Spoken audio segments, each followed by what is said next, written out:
ঈশ্বৰৰ প্ৰমিত বেদীতে অৰ্পণ কৰোঁ মোৰে জীৱন। ঈশ্বৰৰ প্ৰমিত বেদীতে অৰ্পণ কৰোঁ মোৰে জীৱন।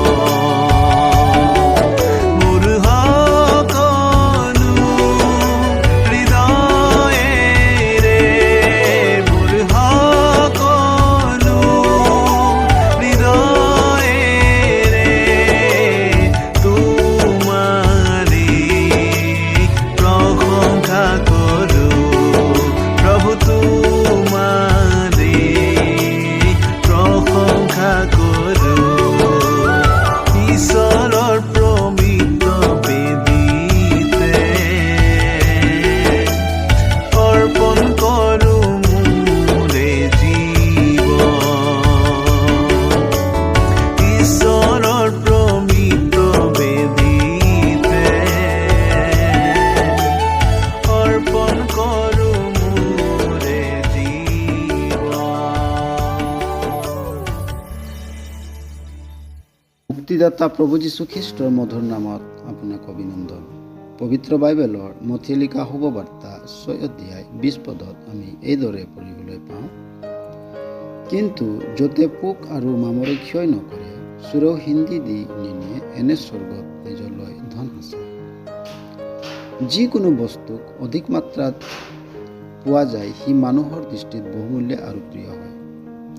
পাপৰ হেতুকে মানুহৰ দৃষ্টিত আত্মিক বিষয়ত নহয়, ভৌতিক বিষয়তে হয়।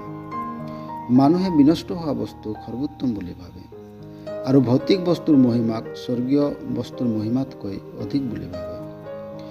মানুহে এই ভৌতিক বস্তুবোৰক প্ৰয়োজনীয়তকৈ অধিক ৰূপে সাঁচি থোৱাৰ ফলত লোভীয়া ও অন্যায়কাৰী হৈ পৰে। মানুহে এই ক্ষয় হোৱা বস্তুবোৰত নিজৰ ভৱিষ্যত বিচাৰি ফুৰে আৰু তাৰ জীৱনো এই বস্তুবোৰৰ দৰে বিনষ্ট হৈ যায়।